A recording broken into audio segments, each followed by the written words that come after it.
ऐसे ठाकुर जी मधुर रंग में विराज रहे हैं। तो ये सब उत्सव क्रम रहेंगे। कल से लड्डू होली, जलेबी होली, कुंज की होली, ब्याह की होली और अंतिम दिन गौशाला में नौका विहार, रंग होली और डोल, ये 3 क्रम एक साथ होंगे ठाकुर जी के। आज के मधुर कथा में प्रवेश करते हैं। कल हम लोग महात्म श्रवण कर रहे थे भागवत जी का, और महात्म में हम लोग श्रवण कर रहे थे कि कैसे ज्ञान और वैराग्य वृद्ध हो गए। तब भागवत जी की कृपा से ज्ञान और वैराग्य पुनः युवान हुए। श्रीमद् भागवत जी के महात्म में एक प्रसंग ऐसा आता है कि प्रेत योनि में अगर कोई व्यक्ति चला जाए तो उसे भी भागवत की कथा मुक्त कर देती है। बंधुओं बहुत ध्यान से सुने, प्रेत योनि कहते किसको है? जिसे नरक में भी स्थान ना मिलता हो उसे प्रेत योनि मिलती है। हमारे यहां सबसे बुरा नरक जाना माना जाता है, लेकिन लोग बाग इस बात को जानते नहीं। जिनको नरक में भी स्थान नहीं मिलता उनको प्रेत बनना पड़ता है। जयपुर के पास में एक जगह पड़ती है दौसा, दौसा है ना, दौसा की एक कथा है। भक्तमाल जी में प्रसंग बताते हैं। वहां के एक भक्त हुए, उनका नाम था श्री रंग जी। क्या नाम था? रंग जी। रंग जी उनका नाम था। उनके विषय में एक चरित्र हमने पढ़ा है कि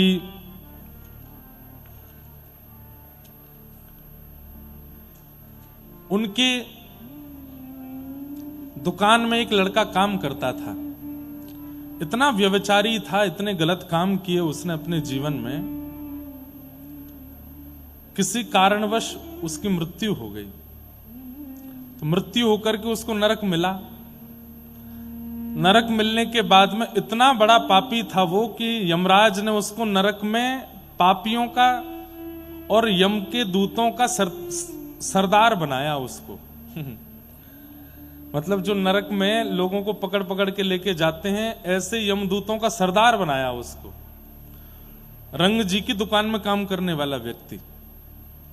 तो उसके पास में लिस्ट होती थी कि आज कितने लोगों को लेके आना है, कहां कहां से लेके आना है। तो उनमें से लिस्ट में एक नाम फिर से दौसा के एक व्यक्ति का आया। उसने मन में विचार किया कि मेरे गांव में जहां मेरा पूर्व जन्म हुआ वहीं मुझे लेने के लिए जाना है किसी को, तो क्यों ना जाते जाते मैं अपने सेठ जी से मिल के आऊंगा एक बार। तो रंग जी अपने दुकान पे बैठे थे, तो बैठे बैठे उनकी जैसे नेत्र खुले। भजन पूजन नहीं करते थे, पैसा कमाने में ही रुचि ज्यादा थी उनकी। इतने में ही उनकी आंख लग गई थी। आंख लग के थोड़ी देर में खुली तो वही लड़का जो दुकान में काम करता था, जिसकी 6-7 महीने पहले मृत्यु हो गई, वो सामने बैठा है। सेठ जी तो घबरा गए, बोले कोई सपना है क्या है भैया? तुम्हारी तो प्राण जा चुके हैं, अब तुम कैसे बैठे हो? उसने कहा सेठ जी मुझे पहचान गए? बोले तुम्हें कैसे भूल जाएंगे, तुम हमारे दुकान में ही काम करते थे। बोले सेठ जी मेरी मृत्यु हो गई, और मृत्यु होने के बाद मैं यमलोक गया। यमराज जी ने जब मेरे जीवन में किए हुए, मेरे द्वारा किए गए कर्म देखे, तो उन्होंने कहा भाई ये इतना उच्च कोटि का पापी है, इसको तो अपने दूतों का मैं सरदार बनाऊंगा। तो आजकल मैं यमराज जी के दूतों का सरदार हूं। अच्छा क्या करते हो? बोले मैं नगर नगर जा जा करके पापियों को उठा के लाता हूं। तो दौसा में वो 4 नंबर गली में एक व्यक्ति रहता है ना, उसकी मृत्यु होने वाली है। 5 मिनट थे तो मैंने सोचा आपसे मिल जाऊं थोड़ा। ये सत्य घटना है। तो सेठ जी बोले उस व्यक्ति की मृत्यु होगी, मैं कैसे मानूं कि तुम सत्य बोल रहे हो? बोले अभी ना एक बैलगाड़ी निकलेगी यहां से। बोले हाँ, उसके सींग पे जाके मैं बैठ जाऊंगा, सोई वो पागल हो जाएगा। और वो बैलगाड़ी गाड़ी छोड़ करके बैल अकेला भागेगा, और तभी वो सामने 4 नंबर गली वाला व्यक्ति निकलेगा, उसके पेट में जाके वो सींग मारेगा, उसकी मृत्यु हो जाएगी। वहीं से उसको लेके मैं यमलोक जाऊंगा। फिर सेठ जी बोले तुम हमसे मिलने क्यों आए, पहले ये बताओ।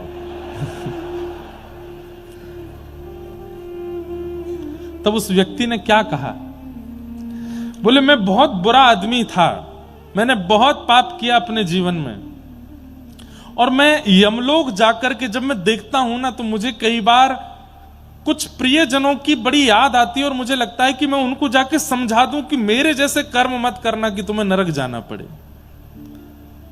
सेठ जी आप सत्य मानेंगे, मुझे मेरी मां की चिंता नहीं हुई, पिता की चिंता नहीं हुई, परिवार की चिंता नहीं हुई, पर मैंने इतने गलत काम जीवन भर किए, उसके बाद भी आप मुझे अपने यहां नौकरी पर रखते तो मुझे आपकी चिंता हो रही थी, इसलिए मैं आपको समझाने आया हूं। क्या ये गिनती करते करते जीवन निकल जाएगा? अगर एक अपराध भी आपका रह गया ना जीवन में, तो नरक आना पड़ेगा, और नरक बहुत बुरा है। इसलिए सेठ जी मैं आपको समझाने आया हूं, भजन कीजिए, आज से भजन शुरू कर दीजिए। भजन बिन नर मर घट के भूत, श्यामा श्याम रमे रसना सो तिनको जान सपूत। भजन बिन नर मर घट के भूत। सेठ जी आप भजन प्रारंभ कर दो, और बस इतना कह करके क्या गिरा भाई, इतना कह करके जब कथा होती है ना, तो आपको लगता है कि आप ही लोग बैठे हो, नहीं, कई दिव्य चेतनाएं भी कथा सुनने आती, और कथा सुनते सुनते जब दिव्य चेतनाओं का गमन होता है ना, तो वो कुछ हिला डुला करके जाते हैं। देखो हम जा रहे हैं, हमारी मुक्ति हो रही है, बस व्यास जी के सिर पे ही मत कूद पड़ी हो। तो सेठ जी को समझाया कि सेठ जी भजन में लग जाइए, और इतना कह करके बोले देखिए अब क्या होगा। इतने में ही वो बैलगाड़ी निकली, और अचानक से बैल पागल हुआ, गाड़ी से निकल के भागा। 4 नंबर वाला गली का वो व्यक्ति बाहर आया, उसके पेट में जाके सींग पड़ा, और ये सब सेठ जी देख रहे थे, जो कि 10 मिनट पहले उनको पता था कि ऐसा होने वाला है। उसी दिन वो रंग जी नाम के जो सेठ जी थे, इतने भजन में प्रवृत्त हो गए कि उनका नाम राजस्थान के भक्तमालों में लिखा गया। अद्भुत भक्त हुए, खूब भजन किया, खूब नाम किया। तो इसलिए प्रेत योनि जो है ये उनको प्राप्त होती है जिनको नरक में भी स्थान नहीं मिलता। प्रेत कौन बनता है?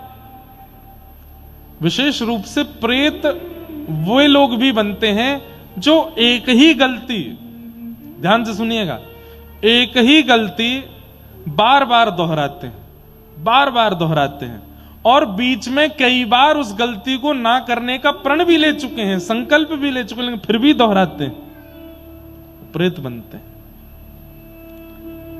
आपको संकल्प शब्द बहुत सामान्य लगता है, लेकिन संकल्प शब्द की महिमा बहुत है।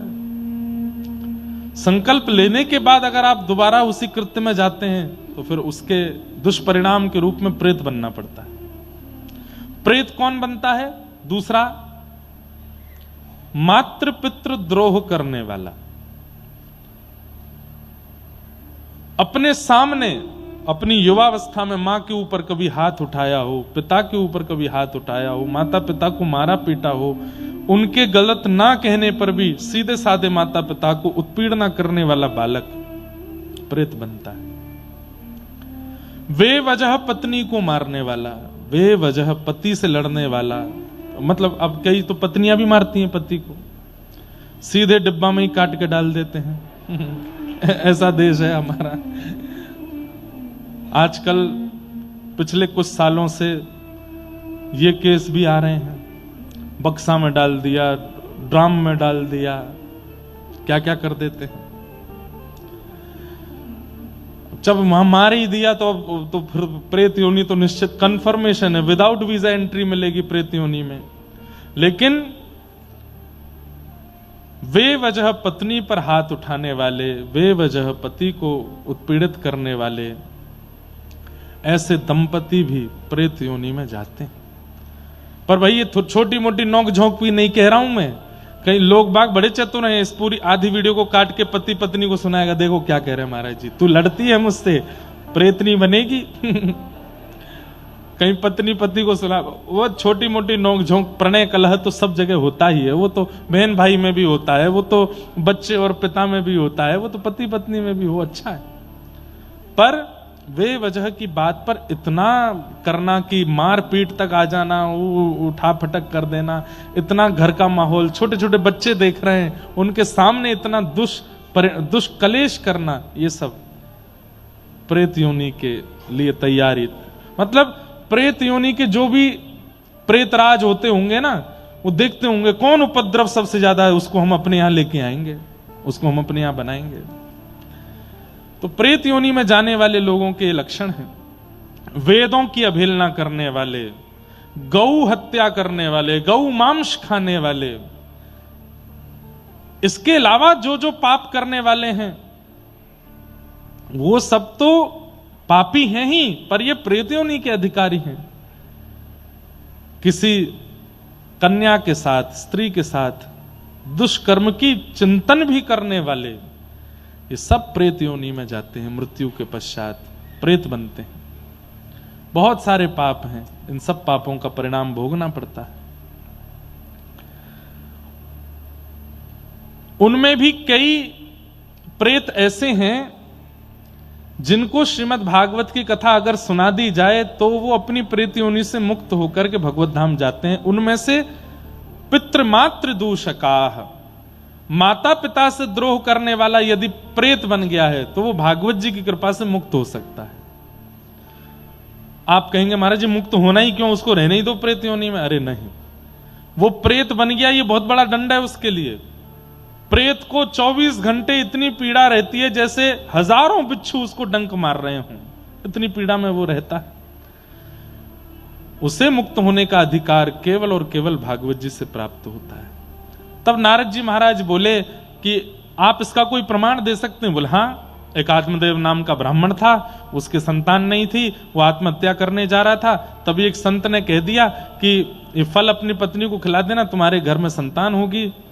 फल पत्नी ने नहीं खाया, गैया को खिला दिया। तो गाय के गर्भ से जिस बालक ने जन्म लिया उसका नाम हुआ गोकर्ण, और पत्नी ने अपनी सहेली के बच्चे को गोद लिया था पति को बिना बताए, उसका नाम रखा धुंधुकारी। वही बालक बड़े होकर के इतना उद्दंडी हुआ कि माता पिता को मारने लगा। मां ने कुआं में कूद के प्राण त्याग दिए, पिता ने वन में जाकर के भागवत जी का पाठ करते हुए प्राणों को ठाकुर जी में विलीन कर दिया, और वो बालक अपनी युवावस्था में दुष्कर्मों के कारण मरने के बाद प्रेत बना। ऐसा प्रेत बना कि गया श्राद्ध से भी उसकी मुक्ति नहीं हुई। तब गाय के गर्भ से जन्म लेने वाले श्री गोकर्ण जी महाराज ने सूर्य नारायण भगवान से पूछा कि वो कैसे मुक्त होगा, इतनी भयंकर प्रेत योनि से कैसे निकलेगा। तब कहा श्रीमद् भागवत की कथा करो, श्रीमद् भागवत का सप्ताह वाचन करो। श्रीमद् भागवतान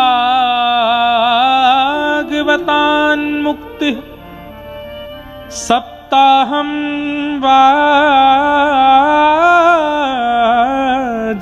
कुरु। श्रीमद् भागवत की सप्ताह कथा करो। इति सूर्यवचस वै धर्म रूपम तु विश्रुतम। भागवत की कथा कराओ। सूर्य नारायण ने आज्ञा देकर के कहा, उससे वो प्रेत योनि से मुक्त होगा। तब सूर्य नारायण की आज्ञा से गोकर्ण जी महाराज ने भागवत की कथा की और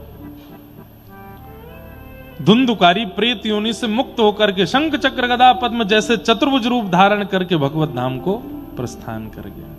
तो कथा की विशेषता कि अत्यंत भयानक प्रेत योनि में भी जो पड़ा होगा वो मुक्त हो जाता है। मेरे मन में एक बात आती है कि प्रेत योनि में पड़ा हुआ व्यक्ति जब मुक्त हो जाता है तो हम तो जीवित हैं, हम मुक्त नहीं हो सकते भागवत जी की कृपा से, हम तो जीवित हैं।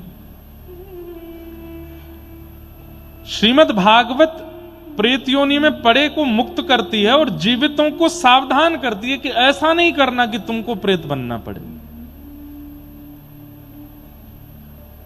इसलिए भैया ऐसी भागवत जी को हम बारंबार प्रणाम करते हैं, तो इस भाव से, इस प्रकार से हमें मुक्त करती है। इस प्रकार भागवत जी का महात्म्य यहाँ पूर्ण हुआ। अब प्रथम स्कंद से कथा का प्रारंभ करते हैं। जन्माद्यस्य यतोऽन्वयादितरतः चार्थे स्ववेज्ञ स्वराट तेने ब्रह्म हृदय आदि कवये मुह्यन्ति सूरयः तेजो वारि मृदां यथा विनिमयो यत्र तृषगो मृषा धाम्ना स्वेन सदा निरस्तकुहकं सत्यं परम धीमहि। श्रीमद् भागवत जी के प्रथम श्लोक में सत्य को वंदन किया गया। परम सत्य जो है मैं उसको प्रणाम करता हूं। परम सत्य कौन है?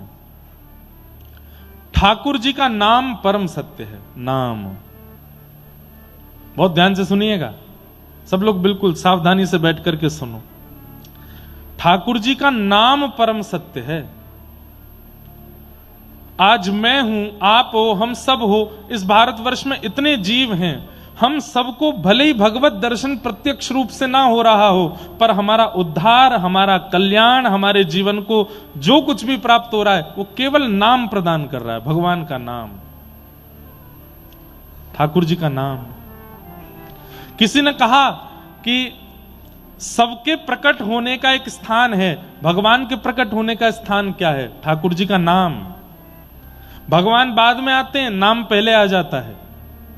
कल की भगवान का अवतार नहीं हुआ, लेकिन नाम पहले ही आ गया। पुराणों में पहले ही बता दिया गया कौन से भगवान कहां जन्म लेंगे। विष्णु शर्मा नाम व्यक्ति के यहां पर ठाकुर जी का जन्म होगा कल की रूप में। कौन से संवत में होगा, कब होगा, कैसी परिस्थिति में होगा, सब भागवत जी में लिखा है।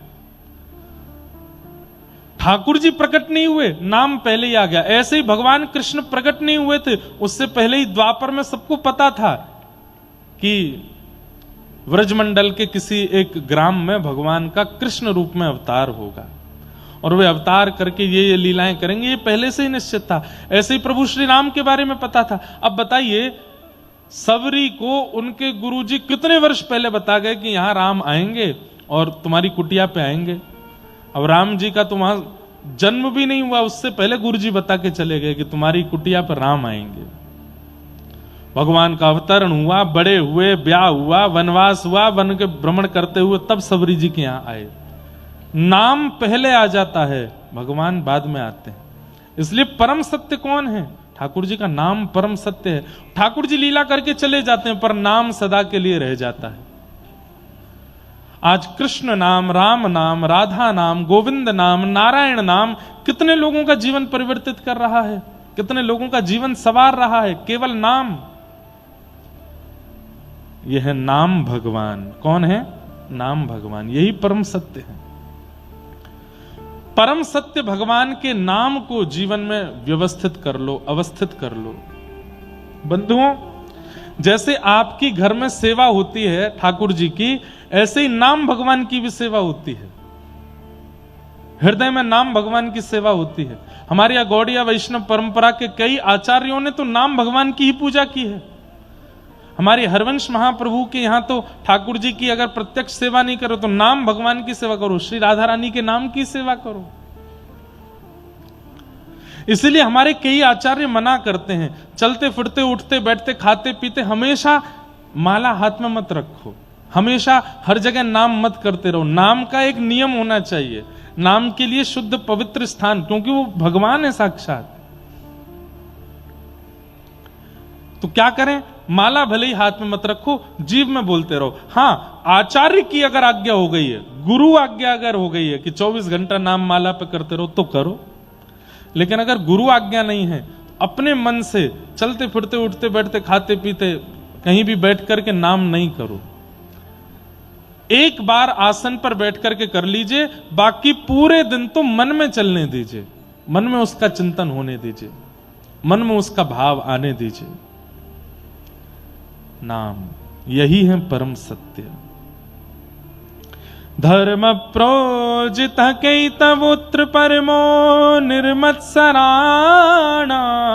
सतां वैद्यं वास्तवमत्र वस्तु शिवदं तापत्रयोन्मूलनम् श्रीमद्भागवते महामुनिकृते किं वा परेरीश्वरः सद्यो हृदयवरुध्यते त्रिकृतिभिः शुश्रूषुभिस्तत्क्षणात्। धर्म प्रोजित कैतवोत्र परमो। श्रीमद् भागवत जी सब लोग ध्यान से सुनिए, क्या करती हैं? हमारे चित्त में परम धर्म का बीजारोपण करती है। परम धर्म का तात्पर्य क्या बताया गया? परम धर्म का मतलब क्या बताया गया? जहां देह से भगवत क्रिया की जाती है वो धर्म है, और जहां आत्मा से भगवत क्रिया की जाए वो परम धर्म है। देह से मंदिर जा रहे हैं, देह से परिक्रमा कर रहे हैं, देह से ठाकुर जी की सेवा कर रहे हैं, देह से नदियों में स्नान कर रहे हैं, देह से तीर्थ यात्रा कर रहे हैं, ये सब धर्म है। पर एकांत में बैठ करके नेत्र बंद करके मन से कुछ क्रिया कर रहे हैं, मन से ठाकुर जी का स्मरण कर रहे हैं, मन से तीर्थ यात्रा कर रहे हैं, मन से वृंदावन पहुंच रहे हैं, मन से भगवत सेवा में प्रदत्त हो रहे हैं, वो परम धर्म है। अब इसमें आलसी बनने की बात नहीं है। तुम जाओ वृंदावन होली खेलने, हम तो मन से जाएंगे, ये आलस में नहीं। क्या वह स्थिति बनी है आपकी कि आप मन से वहां पहुंच सको? और एक बात सुनिएगा बहुत ध्यान से, अगर मन से कोई सेवा में प्रवृत्त है तो प्रत्यक्ष वो उसको घटेगा। वो दिल्ली में बैठ करके सोच रहा है कि मैं वृंदावन गया हूं, बिहारी जी के मंदिर में ठाकुर जी आहा गुलाल उड़ रहा है, तो गुलाल की एक कणिका उसके अंग पे तो आएगी अगर वो मन से प्रवृत्त होगा तो। सुनो, गोवर्धन में षड गोस्वामियों में से एक श्री रघुनाथ गोस्वामी विराजते थे राधा कुंड पे।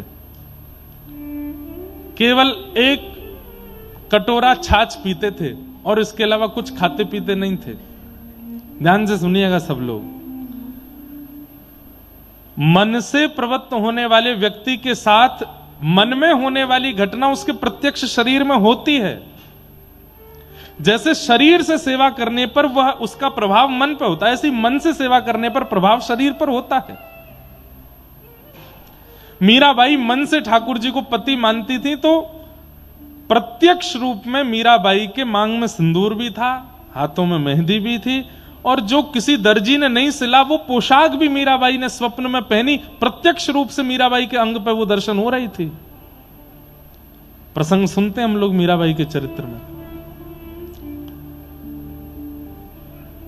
तो मन से कोई व्यक्ति अगर ये कहता है कि मैं वृंदावन जा रहा हूं, गिरिराज जी परिक्रमा कर आया, मैं तो ये कर आया, तो वो कहीं ना कहीं आपके प्रत्यक्ष शरीर में घटेगा, तो ही माना जाएगा कि आप मानसी में हो। तो रघुनाथ दास गोस्वामी एक कटोरा छाछ पीते थे बस। सब लोग इधर देखो, ध्यान से सुनो बिल्कुल। एक कटोरा छाछ पीते थे। एक बार उनको अपच हो गया, तो जैसे ही उनको अपच हुई, उनके मित्र थे, उनके सखा थे गोसाई श्री विठलनाथ जी। गोसाई श्री विठलनाथ जी, कैमरा वाले भैया आप नेक देर बैठ जाओ, बस जब कीर्तन बजाओ ना खूब सबन के मुंह पे घुमाइयो, यूं ले आइयो मेरे पास, मैं खिंचवाऊंगा नेक मैं क्योंकि फिर मेरा वो हो जाता है। एक जगह बस थोड़े बैठ जाए। क्या बता रहा था मैं? कहां था? जल्दी बताओ, जल्दी बताओ। हैं? हाँ, तो रघुनाथ दास गोस्वामी जी को अपच हो गया, तो उनके मित्र थे गोसाई श्री विठलनाथ जी। उनको जब ये बात पता चली कि राधा कुंड के रघुनाथ दास गोस्वामी का पेट खराब हो गया, तो वो बोले हो ही नहीं सकता। बोले क्यों? बोले वो छाछ के अलावा कुछ खाते पीते ही नहीं है, तो उनका पेट खराब कैसे हो गया? तुरंत वो राधा कुंड गए, देखा तो बिस्तर पर रघुनाथ दास गोस्वामी थे और वहां एक सेवक कुछ चिकित्सा कर रहा था। तो चिकित्सक को बाहर भेजा, गोसाई जी ने अंदर से किवाड़ लगाई और रघुनाथ दास जी से बोले, क्यों, पेट खराब कैसे हुआ? क्या बताऊं आपको? बोले कि सबको तो बताते हो कि तुम छाछ पीते हो, कहीं ऐसा तो नहीं गुपचुप माल उड़ाए जा रहे हो भीतर? कहीं ऐसा तो नहीं रबड़ी, मालपुआ, कचौड़ी, समोसा सब खाए जा रहे हो? अरे नहीं नहीं, ऐसा कुछ नहीं। तो फिर पेट खराब कैसे हुआ? छाछ से पेट तो खराब नहीं होता, क्या हुआ? चल सही सही बताओ। रघुनाथ दास गोस्वामी के नेत्र सजल हो गए। बोले मैं क्या बताऊं, मैं मानसी में गया था, तो मानसी में गिरिराज जी की तलेटी पर श्री प्रिया प्रियतम बैठे थे और किसी भक्त ने 56 भोग पधराया था। जैसे ही मैंने प्रणाम किया तो श्री प्रिया जी बोली इधर आओ, और मैं जैसे ही पहुंचो तो बोली मुंह खोलो, और मैंने मुंह खोला तो मुझे लड्डू खवाए, मुझे कचौड़ी खिलाई, पूरी। मैंने मना भी किया कि मैं ज्यादा पाता नहीं हूं, तो ठाकुर जी बोले हमारो अधरामृत है, कैसे नहीं पावे को पा।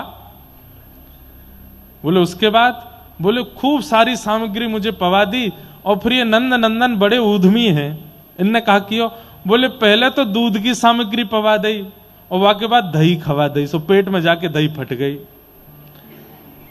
मानसी में लीला हुई पर प्रत्यक्ष में पेट खराब हो गया। ये सुनते ही गोसाई जी ने हृदय से लगा लिया। बोले कि आप सच्चे भक्त हो। क्यों? आप मन में जो चिंतन करते हो, मन में जिस लीला का अनुसंधान करते हो, जिस लीला का स्मरण करते हो, वो प्रत्यक्ष शरीर में होने लगती है। ये मानसी का असली स्वरूप। और मैं नाम नहीं लूंगा, मैंने आज भी हमारे वृंदावन के ही संतों में से एक संत हैं, उनको देखा है। भरी दिसंबर के जाड़े में कोहरा पड़ रहा है और पसीना चुचारा था उनके मुखमंडल से। क्यों? क्योंकि मानसी में किसी उष्ण काल की लीला का उन्होंने अनुभव किया था। और मैंने पूछा महाराज जी से कि महाराज जी क्या लीला थी? तो बोले प्रिया जी को आम खावे को मन हेरो, तो श्री ठाकुर जी बोले आम तो गर्मीन में आमेंगे, सर्दीन में कहां लाऊं? तो बोले गर्मी लाओ। तो श्री ठाकुर जी ने उष्ण काल की ऋतु को आमंत्रित किया।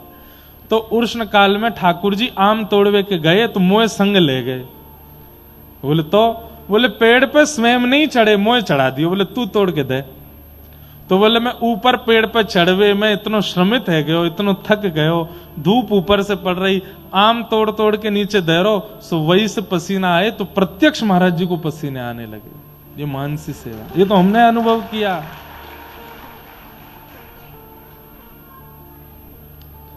हम और आप कितने दूर हैं ना। अभी कभी मैं ऐसे किसी महापुरुष को देख लेता हूं ना, तो मुझे ये मन में चिंता होने लगती है, हम कितने दूर हैं अभी ठाकुर जी से। हम कहां हैं इस स्थिति में, हम कहां हैं ऐसे भावों में।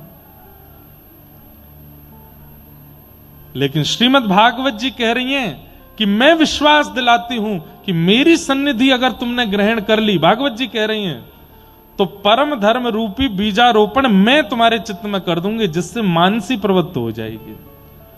आप जयपुर में बैठ करके, अमेरिका में बैठ करके, स्विट्जरलैंड में बैठ करके, आप वहीं बैठ करके चिंतन करो मानसी का। जैसा चिंतन करोगे वैसे भाव प्रकट होने लग जाएंगे।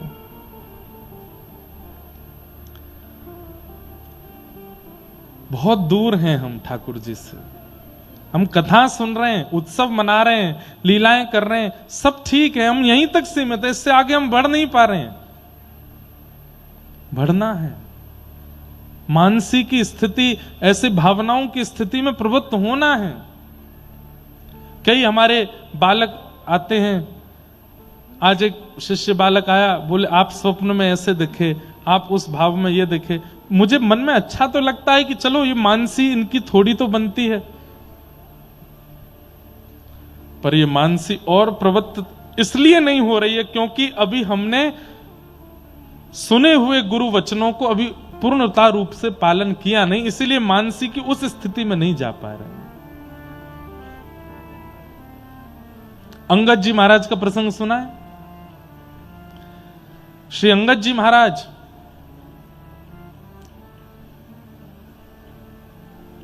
कथा मैंने सुनाई है उनकी कई बार। उनके कथा में एक बहुत सुंदर प्रसंग आता है कि अंगद जी अपनी पत्नी के साथ कथा सुनते थे और कथा सुनते सुनते दोनों पति पत्नी के मन में आया कि हम एक बार जगन्नाथपुरी जाएंगे और श्री जगन्नाथ जी को कुछ भेंट करके आएंगे। देने को तो कुछ नहीं है हमारे पास, पर कुछ तो दे के आएंगे। तो अंगद जी बोले, मैं क्या, कोई वस्तु ऐसी है जो हम जगन्नाथ जी को दे सकते हैं? कुछ भी नहीं है। तो अंगद जी जो थे वो एक राजा के यहां पर महामंत्री थे। तो राजा ने एक नगरी पर चढ़ाई की, राजा स्वयं नहीं गया, महामंत्री अंगद जी को भेज दिया। उस नगरी पर विजय प्राप्त करके तो सारा वहां का धन लेकर के आ रहे थे वापस। तो धन जब बैलगाड़ियों में रखवा रहे थे तब एक मणि के ऊपर उनकी दृष्टि पड़ी। तो अंगद जी महाराज ने सोचा, इतना सारा धन तो राजा के पास जा रहा है, ये मणि अगर ये मैं जगन्नाथ जी को अर्पित कर दूं।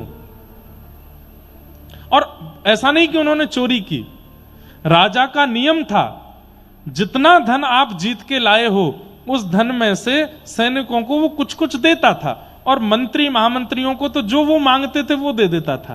तो इन्होंने ये विचार किया कि राजा से मांगना ही है मुझे, तो मैं इस मणि को मांग लूंगा। लेकिन अब कब ये राजा इसको तहखाने को खोलेगा, कब सबके सामने बोलेगा कि मांगो, तब तक बहुत समय होगा। मेरा 2-4 दिन में जगन्नाथपुरी जाने का नियम है, तो मैं इस मणि को अपने पास रख लेता हूं। मणि उन्होंने अपनी पगड़ी में छुपा ली। राजा को किसी ने जाकर के इस बात को गलत तरीके से प्रस्तुत कर दिया कि देखो इन्होंने मणि छुपा करके चोरी की है। राजा ने उनको मरवाने का प्रयास किया लेकिन वो नहीं मरे, बंदी बना लिया, सैनिक पीछे छोड़ दिए। मणि कहां है, मणि बताओ। सैनिक जब पकड़ के ले जा रहे थे उन्होंने कहा मैं मणि दे दूंगा लेकिन मैं एक लीला करना चाहता हूं। बोले क्या? इस सरोवर में मुझे स्नान करने का अधिकार दो। बोले उसके बाद मणि दे दोगे? बोले हाँ दे दूंगा। जैसे सरोवर में गए, अपनी पगड़ी से मणि निकाली और सैनिकों को दिखाई, ये रही मणि। और हे महाप्रभु जगन्नाथ, ये आपके लिए मैंने चुनी थी, ये आपको ही अर्पित होनी चाहिए। आप तो हजारों किलोमीटर दूर हो, पर आपकी व्यापकता सर्वत्र है, तो कृपा कर इस सरोवर से ही मणि को स्वीकार करो। जैसे ही सरोवर में छोड़ा, गोताखोरों ने खूब गोते लगाए लेकिन मणि नहीं मिली। पूरा जल निकलवा दिया सरोवर से, खुदाई करवा दी राजा ने, फिर भी मणि नहीं मिली। अंगद जी से पूछा, हम तुझे पूछ रहे हैं, तेरे प्राण हरण कर लेंगे, मणि कहां है बता दे। अंगद जी महाराज बोले, मैं कह रहा हूं वो जगन्नाथ जी के पास, वो जगन्नाथपुरी हजारों किलोमीटर है यहां से। बोले हम हजारों किलोमीटर दूर हैं, पर जगन्नाथ जी तो यत्र तत्र सर्वत्र हैं। मैंने जल में छोड़ी, महाप्रभु जी ने स्वीकार कर ली। हाथों में हथकड़ियां, पैरों में बेड़ियां बांध करके जगन्नाथपुरी लेकर के गए और बोले अगर महाप्रभु जगन्नाथ जी के पास मणि नहीं मिली तो तेरा सर धड़ से अलग कर देंगे हम। जैसे ही महाप्रभु जगन्नाथ जी के सन्मुख पहुंचे, कपाट खुलते ही क्या देखते हैं कि वही मणि महाप्रभु जी के तिलक के ऊपर यहां विराजमान थी। श्री जगन्नाथ जी ने धारण कर रखी थी। पुजारियों से पूछा, ये मणि यहां कौन दे करके गया? तो बोले पता नहीं, रात्रि में मंदिर बंद करके हम लोग सोए, सुबह जब उठे तो महाप्रभु जगन्नाथ जी का श्रृंगार जहां रखा रहता है उसी पेटी के ऊपर रखी थी, और मैं लगा कि पुरानी मणि कहीं की होगी। राजा भी देख करके चकित रह गया कि ये मणि हजारों किलोमीटर दूर जल में डाल दी थी, यहां कैसे आ गई? महाप्रभु जगन्नाथ जी ने स्वीकार की। ये सारे चमत्कार नहीं है बंधुओं, ये सब मन की स्थिति है। जब मन की स्थिति ऐसी प्रगाढ़ हो जाती है तो पुरी दूर नहीं है, द्वारिका दूर नहीं है, बद्रीनाथ दूर नहीं है, सारे तीर्थ धाम आपके इर्द गिर्द ही संग ही चलते हैं। राधा रमन जी संग ही चलते हैं, राधा वल्लभ जी संग ही घूमते हैं, श्री बिहारी जी कंधा पे बैठ के ही रहते हैं। जब जिसे चाहो, जिसका आवाहन करो, उसी का अनुभव होने लगता है। ऐसी पवित्र देह, ऐसी पवित्र मानसिक स्थिति, ऐसी पवित्र बौद्धिक स्थिति बनाने की सामर्थ्य श्रीमद् भागवत में है, यदि कोई पालन करे तो। धर्म प्रोजित कई तवोत्र परमो, परम धर्म के प्रति जो अग्रसित करे वो भागवत की कथा। लेकिन एक चीज का ध्यान रखना पड़ेगा, बोले क्या? निर्मत्सराणाम सताम, मात्सर्य दोष को मत आने दीजिएगा। ईर्ष्या, किसी की अच्छाई के प्रति, किसी के रूप के प्रति, किसी के धन के प्रति, किसी के वैभव के प्रति कभी ईर्ष्या मत कीजिएगा। और एक बात बताऊं बंधुओं, भजन का प्रमाण दुनिया को बताने के लिए हम तिलक लगाते हैं, हम शिखा रखते हैं, कंठी पहनते हैं, एकादशी व्रत करते हैं, धोती पहनते हैं, ताकि दुनिया को पता चले कि हम भक्त हैं। पर खुद से पूछिए, आप भक्त हो? खुद को प्रमाण देने के लिए एक ही उपाय है, जिस दिन ईर्ष्या चित्त से नष्ट हो जाए, समझ जाना कि अब ठाकुर जी ने आपको भक्त रूप में स्वीकार कर लिया। आज भी कथा से बाहर निकलते किसी को देख करके मन में आता है, बड़ा इतरा रहा है, तो कुछ ज्यादा सुंदर नहीं है, इसकी सुंदरता थोड़ी कम होनी चाहिए, ये बहुत ज्यादा कमा रहा है, इसकी कमाई कम होनी चाहिए, इसके बच्चे ज्यादा पढ़ लिख रहे हैं, कम होना चाहिए। ये सब ईर्ष्या के दोष यदि उत्पन्न हो रहे हैं तो आपका भजन रत्ती भर भी ठाकुर जी स्वीकार नहीं कर रहे हैं। काम बढ़ रहा है चित्त में, क्रोध बढ़ रहा है, लोभ बढ़ रहा है, द्वेष बढ़ रहा है, आदि आदि सब भावनाएं बढ़ रही हैं। सबकी मूल जड़ ईर्ष्या ही है। अगर ईर्ष्या चित्त में है तो सब बढ़ेंगे, और ईर्ष्या निकल गई तो सब घट जाएंगे। ईर्ष्या दोष को मत बढ़ने दीजिए चित्त में। अन्यस्य दोष गुण चिंतन माश मुक्त्वा सेवा कथा रसमहो नितराम पिबत्वम। एक प्रसंग सुनाते हैं, ध्यान से सुनो। गुसाई श्री विठलनाथ जी विश्राम घाट पे विराजमान थे। कहां पे? मथुरा विश्राम घाट पे। तो वहीं मथुरा के एक बड़े चंचल ब्रजवासी पंडा थे, उनका नाम था छीतू पंडा। क्या नाम था? छीतू पंडा। तो गुसाई श्री विठलनाथ जी के यहां इतनी भीड़ लगती थी, इतने लोग बाग जाते थे, तो आपस में छीतू पंडा अपने सब मित्रों के साथ बैठ करके बातें करते। बोले भाई आजकल ये बाबा बड़ो प्रसिद्ध है रो हमारे ब्रजमंडल में। कहा नाम है? वो गुसाई विठलनाथ।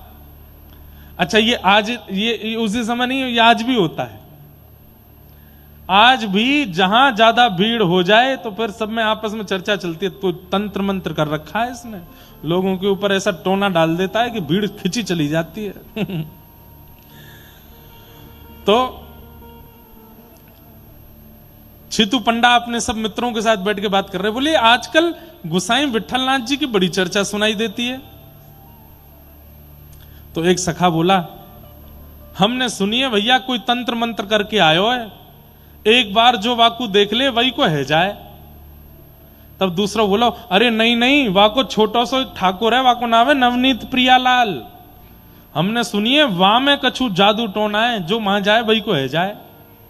तीसरा बोलो, अरे नाय नाय, गुसाई विठलनाथ जी अपने ठाकुर जी को लड्डू को भोग लगा में, वह लड्डू में कछु अफीम फफीम मिला दें, वो जब सबन में बढ़ जाए वह खाती सबन को मन ऐसा हो जाए। सब आपस में ये सब चर्चाएं कर रहे थे। तभी एक दिन छीतू पंडा बोले, भाई यजमानी हो नहीं रही, ज्यादा लोग बाग आ नहीं रहे, आज चलो तो फिर क्या करें? बोले मिल के आते हैं। गुसाई विठलनाथ देख के तो आमन एक पास है कैसो। हमारे यहां होता है ऐसा। ज्यादा प्रसिद्धि जिसकी हो जाए तो सब लोग चर्चा करेंगे, इसने कोई सिद्धि कर रखी है, इसने कोई तंत्र मंत्र कर रखा है, इसने कहीं वहां जाकर के कुछ किया है, ऐसा करके बोलते हैं लोग बात।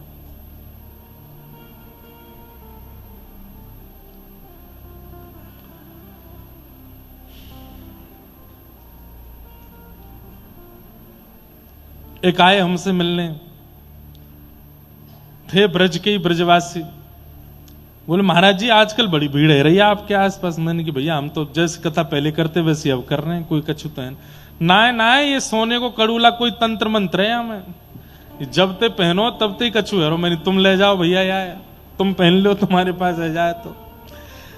कोई व्यक्ति ये क्यों नहीं विचार करता भैया, वो सीधी सादी भागवत करते हैं, ठाकुर जी की चरित्र लीला सुनाते हैं, लोगों को सुनने में रुचि लगती ना।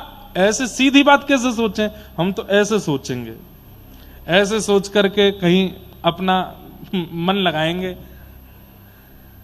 छीतू पंडा पहुंच गए, गुसाई विठलनाथ जी के पास जाकर के खड़े हो गए, लोग बाग भीड़ भाड़ थी। अब जैसे ही छीतू पंडा ने अंदर प्रवेश किया, गोसाई श्री विट्ठलनाथ जी के मुखमंडल को देख करके, उनके बगल में विराजमान सिंहासन पर श्री नवनीत प्रियालाल जी को देख करके और उनकी मंद मुस्कान देख करके छीतू पंडा आधी स्थिति तो वहीं भूल गए। बस देखते रह गए उन्हीं की रूप छटा को, उनके ठाकुर जी को देखते रह गए। बस आंसू निकलने की देरी थी कि इतने में ही गोसाई विट्ठलनाथ जी बोल गए, और छीतू पंडा कैसे आए, आओ बड़ो स्वागत तुम्हारो। ये सुनते ही तो महाराज उनकी तो वो स्थिति, आपको मेरा नाम कैसे पता? बोले अरे तुम जमुना में स्नान कर रहे, वास्तव में हमने तुम्हारा नाम सुनो, आज तुम दिख गए तो याद आ गई। चरणों में प्रणाम करके ठाकुर जी के, और बस कहां उनकी परीक्षा लेने आए थे, कहां उनको आकलन करने आए थे, और अब चरणों में प्रणाम करके क्या बोले कि आप मुझे दीक्षा दे दीजिए, मुझे शरणागति दे दीजिए। गए परीक्षा लेने थे, शरणागति ब्रह्म संबंध करा करके लौट के आए छीतू पंडा, और उन्हीं का नाम फिर बाद में पड़ गया छीत स्वामी। अष्ट छाप के सखाओं में पद छीत स्वामी जी के गाए जाते हैं। छीत स्वामी गिरिधरण विठ्ठलेश बपुधारी, छीत स्वामी गिरिधरण विठ्ठलेश बपुधारी। ऐसे छीत स्वामी, छीतू पंडा छीत स्वामी बन गए गुरु कृपा से। ईर्ष्या चित्त में मत रखिए, क्योंकि ठाकुर जी चाहेंगे तभी ईर्ष्यालु भक्त हो सकता है, नहीं तो ईर्ष्यालु के चित्त में प्रेम लक्षणा भक्ति नहीं आ सकती। ईर्ष्यालु के चित्त में ठाकुर जी के प्रति भावना नहीं प्रकट हो सकती, भाव नहीं प्रकट हो सकते। इसलिए ईर्ष्या से बचिए। किसी के गुण अवगुण सुंदरता योग्यता इन पर ज्यादा चिंतन मत करो। वैद्यम वास्तवमत्र वस्तु शिवदम, कितनी सुंदर बात है। यदि चित्त से आपने ईर्ष्या का निराकरण कर दिया, ईर्ष्या को निकाल दिया, तो क्या होगा? वैद्यम वास्तवमत्र वस्तु शिवदम, ठाकुर जी आपसे संबंध बनाएंगे। कैसा संबंध? बोले शिवदम, कल्याणकारी संबंध बनाएंगे। आपको ठाकुर जी से नहीं बनाना, ठाकुर जी आपसे बनाएंगे। ईर्ष्या निवृत्त हो जाओ। मैंने कहा ना, दोष में काम क्रोध आदि दोषों पर काम नहीं करना है, केवल ईर्ष्या पर काम कीजिए। ईर्ष्या को निकालिए, ठाकुर जी आपको अपना कुछ मान लेंगे, ठाकुर जी आपको अपना कुछ बना लेंगे। ठाकुर जी आपसे कोई ना कोई भाव, कोई ना कोई संबंध जरूर रखेंगे। वैद्यम वास्तवमत्र वस्तु शिवदम,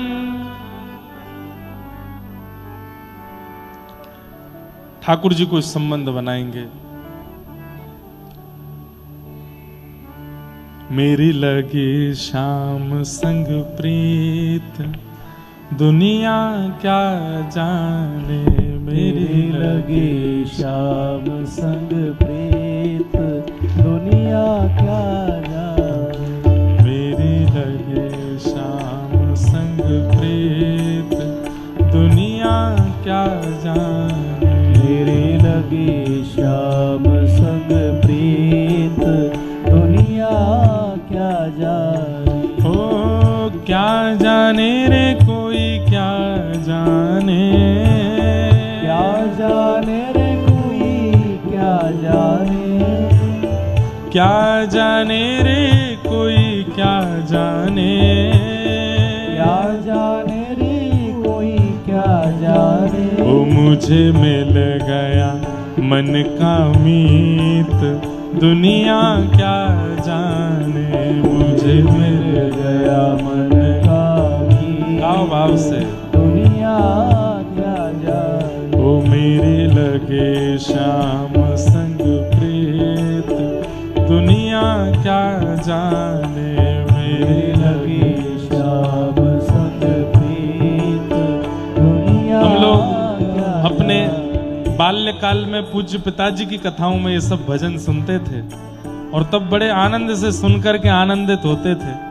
अब कभी कभी एक आध बारी कथा में गाने का याद आ जाए तो गा देते हैं। पूज्य पिताजी महाराज बड़े भाव से गाते थे। क्या जाने रे कोई क्या जाने, क्या जाने रे कोई क्या जाने, हाँ क्या जाने रे कोई क्या जाने, क्या जाने रे कोई क्या जाने।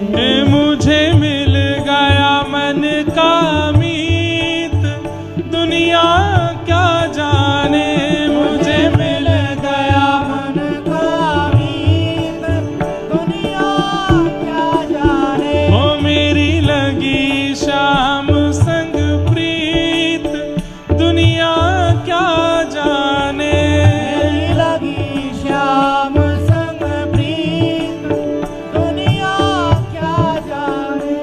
ओ छवि लखी मैंने शाम की जब से, छवि लखी मैंने शाम की जब से, छवि लखी मैंने शाम की जब से, छवि लखी मैंने शाम की जब से।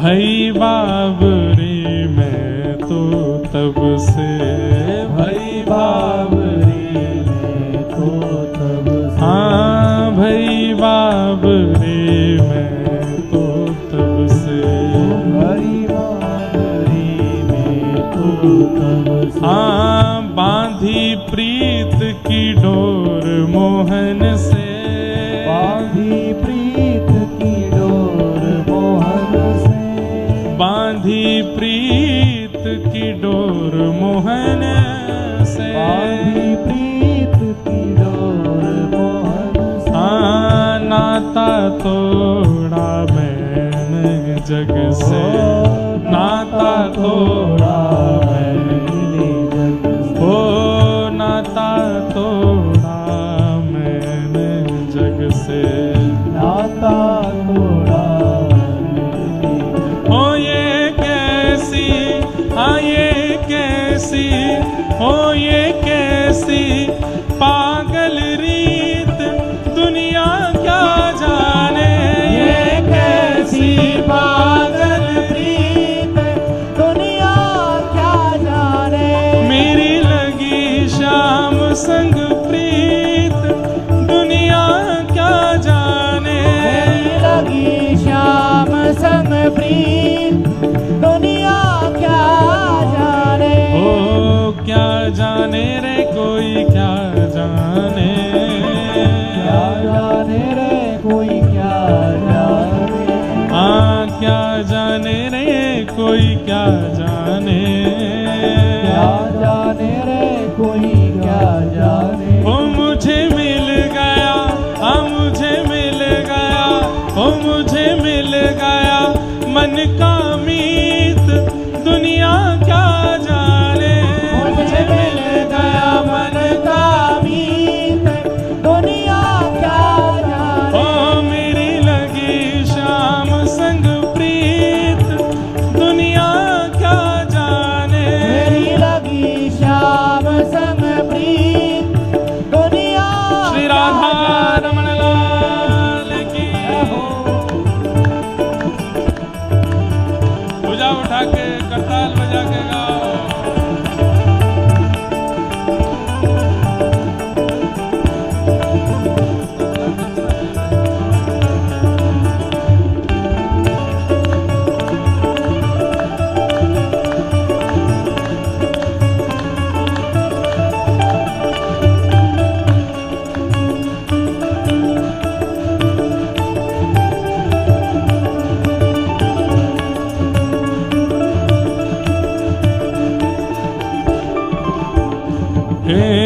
मोहन की सुंदर सूरतिया, मोहन की सुंदर सूरतिया, मोहन की सुंदर सूरतिया, मोहन की सुंदर सूरतिया। मन में बस गई प्यारी मूर्तिया, मन में बस गई प्यारी मूर्तिया। ओ लोग कहें मैं तो भई बावरिया, लोग कहे मैं तो भई बावरिया, हाँ लोग कहें मैं तो भई बावरिया, लोग कहे मैं तो भई बावरिया। ओ जब से ओढ़ी मैंने शाम चुनरिया, जब से ओढ़ी मैंने शाम चुनरिया, हाँ जब से ओढ़ी मैंने शाम चुनरिया, जब से ओढ़ी मैंने शाम चुनरिया। ओ मैंने छोड़ी, हाँ मैंने छोड़ी, ओ मैंने छोड़ी जग की रीत, दुनिया क्या जाने। मैंने छोड़ी जग की रीत, दुनिया क्या जाने। ओ मैंने छोड़ी जग की रीत, दुनिया क्या जाने। छोड़ी जग की रीत, दुनिया क्या जाने। ओ मेरी लगी शाम संग प्रीत, दुनिया क्या जाने। शाम संग दुनिया क्या जाने। ओ क्या जाने रे कोई क्या जाने, क्या जाने रे कोई क्या जाने। ओ क्या जाने रे कोई क्या जाने। क्या जाने रे कोई क्या जाने। ओ मुझे मिल गया, मुझे मिल गया, मुझे मिल गया मन का मीत, दुनिया क्या जाने। मिल गया मन का मीत, दुनिया क्या जाने। मेरी लगी शाम संग प्रीत, दुनिया क्या जाने। शाम संग प्रीत, दुनिया क्या जाने। हरदम अब तो रहूं मस्तानी, हरदम अब तो रहूं मस्तानी। हरदम अब तो रहूं मस्तानी। हरदम अब तो रहूं मस्तानी। लोक लाज दीने बिसरानी, लोक लाज दीने बिसरानी, हाँ लोक लाज दीने बिसरानी। लोकलाज बिसरानी। हे रूप राशि अंग अंग में समानी, रूप राशि अंग अंग में समानी। हाँ रूप राशि अंग अंग में समानी। रूप रास अंग अंग में समानी। हो हेरत हेरत रहूं दीवानी, हेरत हेरत रहूं दीवानी। हाँ हेरत हेरत रहूं दीवानी। हेरत हेरत रहूं दीवानी। हो मैं तो गाऊं, हाँ मैं तो गाऊं, हो मैं तो गाऊं कृष्ण के गीत, दुनिया क्या जाने। गाऊं कृष्ण के गीत, दुनिया क्या जाने। मेरी लगी श्याम संग प्रीत, दुनिया क्या जाने। मेरी लगी श्याम संग प्रीत, दुनिया क्या जाने। ओ क्या जाने रे कोई क्या जाने, क्या जाने रे कोई क्या जाने। हाँ क्या जाने रे कोई क्या जाने। ओ क्या जाने रे कोई क्या जाने। ओ मुझे मिल गया, हाँ मुझे मिल गया, मुझे मिल गया मन का मीत, दुनिया क्या जाने। मुझे मिल गया मन का मीत, दुनिया क्या जाने। ओ मेरी लगी शाम संग प्रीत, दुनिया क्या जाने। लगी श्याम संग प्रीत, दुनिया क्या जाने। हे गोविंद मेरो है, गोपाल मेरो है, गोविंद मेरो है, गोपाल मेरो है। गोविंद मेरो है, गोपाल मेरो है, गोविंद मेरो है,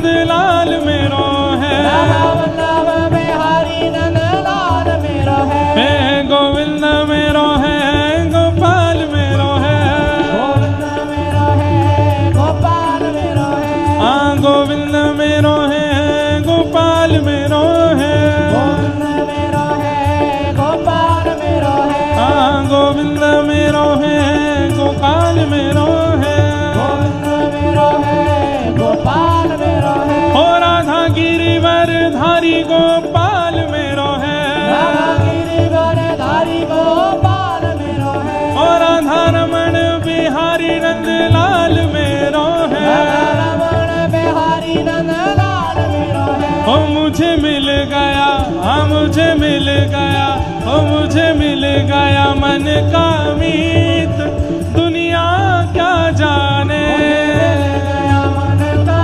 मीत, दुनिया क्या जाने, ओ मेरी लगी शाम संग प्रीत, दुनिया क्या जाने, श्याम संग प्रीत, दुनिया क्या जाने, ओ मेरी लगी शाम संग प्रीत, दुनिया क्या जाने। श्याम संग प्रीत, जय जय श्री राम, जय जय श्री राम, जय जय श्री राम।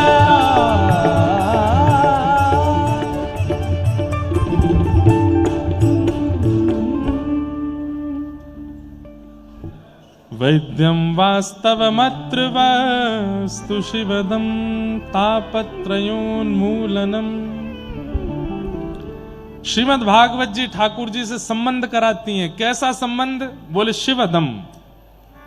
कौन सा संबंध ये नहीं बताया। कैसा संबंध? बोले कल्याणकारी। जो भी संबंध हो वो कल्याणकारी होगा।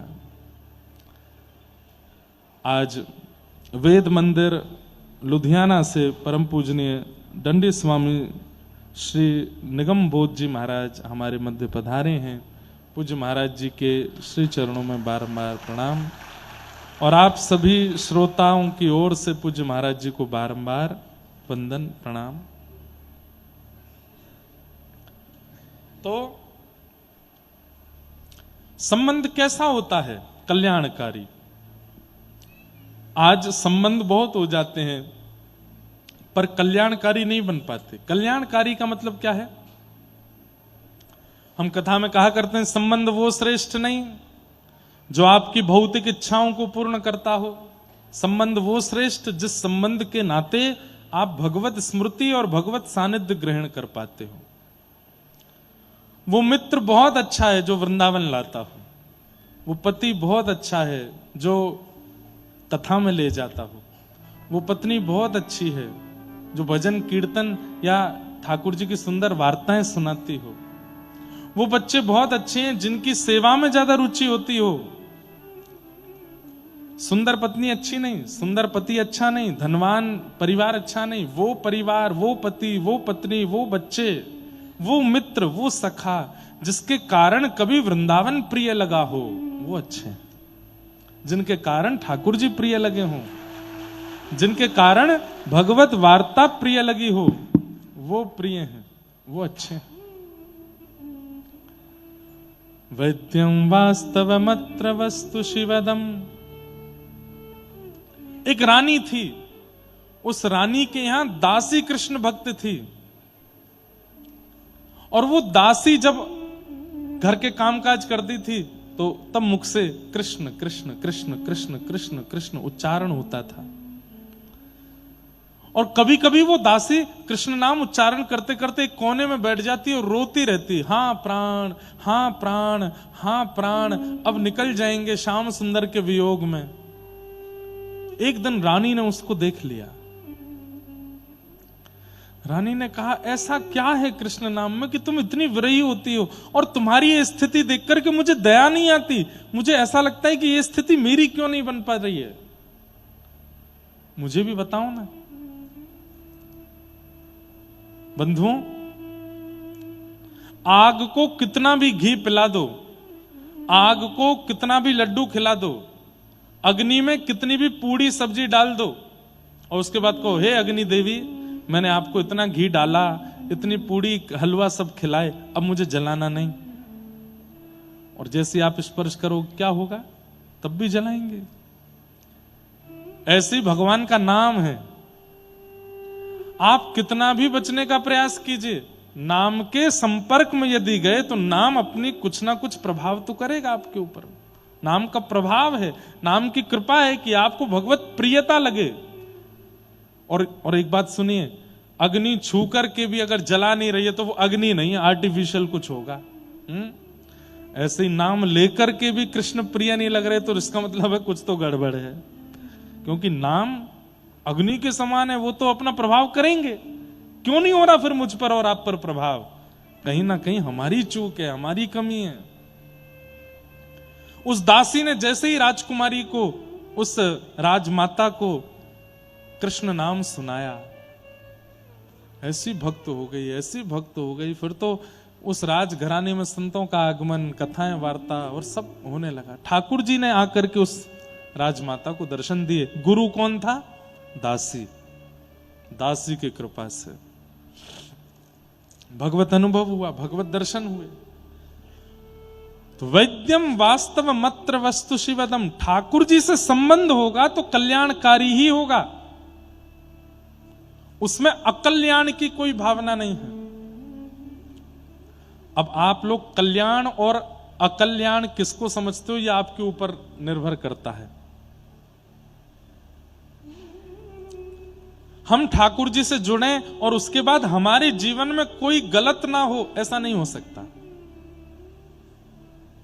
हम ठाकुर जी से जुड़े, कभी हमें चोट ना लगे, खांसी ना हो, बुखार ना हो, हमारी माताजी राजी रहे, पिताजी खुश रहे, पत्नी खुश रहे, बच्चे खुश रहे, ये कल्याण नहीं होता। प्रारब्ध की क्रिया से जो होना है वो होता रहेगा, पर ठाकुर जी की सन्निधि से उस समस्त क्रिया में बल मिलता रहेगा। आप उस स्थिति से जूझना सीख जाओगे, चाहे जैसी परिस्थिति आ जाए। एक राजा हुए मोरध्वज, सूरध्वज, मोरध्वज। ठाकुर जी ने ऐसी परीक्षा ली उनकी, रूप बदल करके गए, अर्जुन को संग लेकर के गए। ब्राह्मणों को आता देख राजा ने तुरंत कहा आज्ञा कीजिए। भगवान गए थे अर्जुन को दिखाने के लिए कि मेरे भक्त कैसे होते हैं। अर्जुन को बड़ा अभिमान है कि मुझसे बड़ा कोई भक्त नहीं। ठाकुर जी बोले चल दिखा के लाऊं। मोरध्वज राजा के पास ले गए और दोनों ब्राह्मण का भेष बना करके गए। राजा ने तुरंत कहा वरदान मांगिए, क्या चाहिए, और जो भी आप कहेंगे मैं देने को तैयार हूं। तब उन्होंने कहा हम लोग जब तुम्हारा दर्शन करने के लिए आ रहे थे, हे राजन, मार्ग में हमको एक शेर मिला, वो हमको खाना चाहता था। हमने उससे निवेदन करके कहा कि तुम हमें मत खाओ। तब उस शेर ने कहा है, बोले कि मैं तुमको एक शर्त पे छोड़ दूंगा। बोले क्या? तुम अभी जिस नगर में जा रहे हो उस नगर के राजा का मांस लेकर के आओ, तब मैं तुम्हें छोड़ूंगा।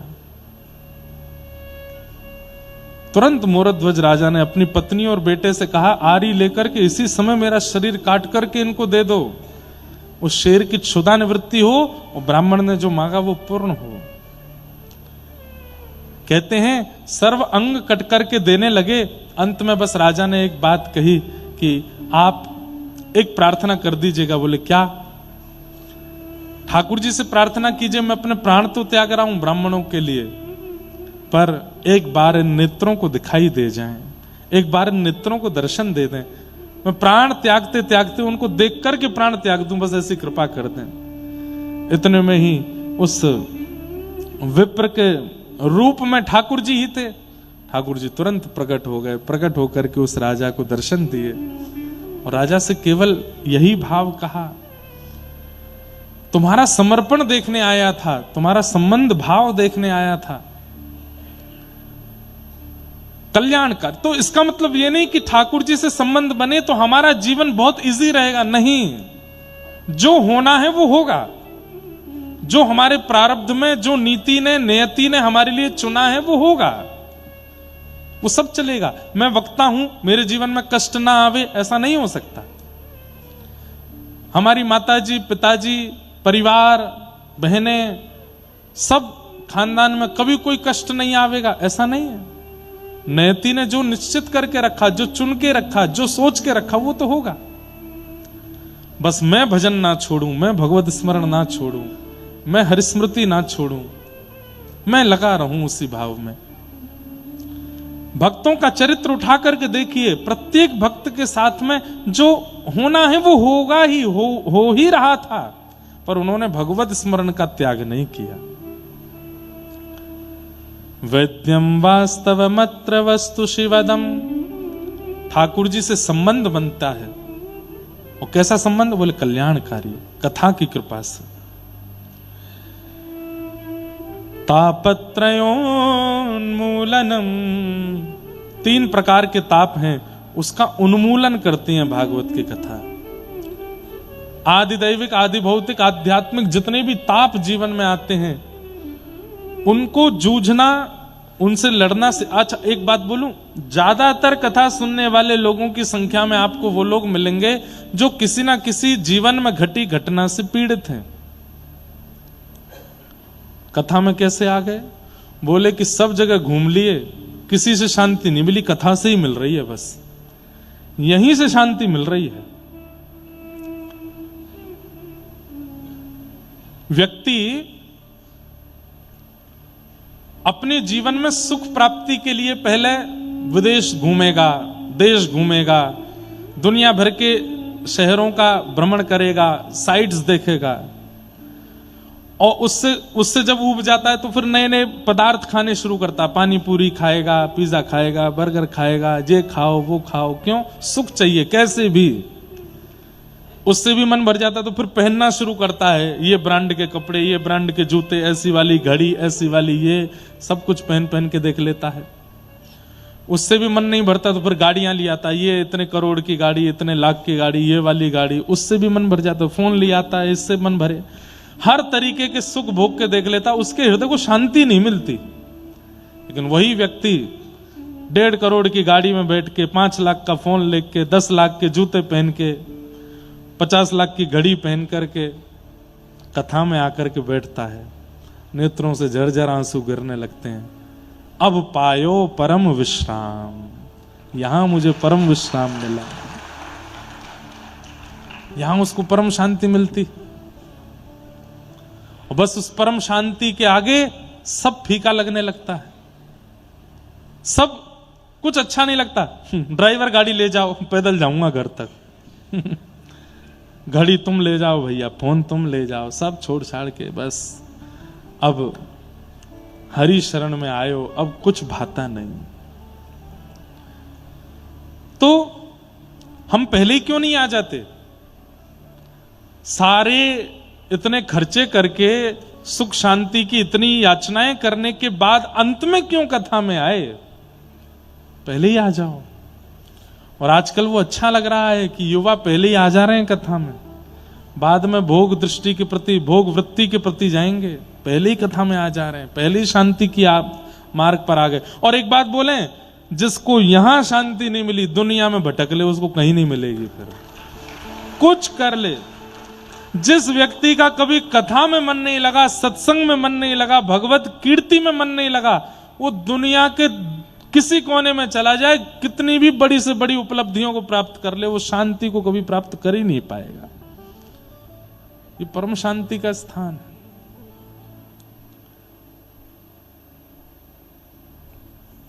तापत्रयोन्मूलनम, 3 प्रकार के तापों का उन्मूलन करती है श्रीमद् भागवत की कथा।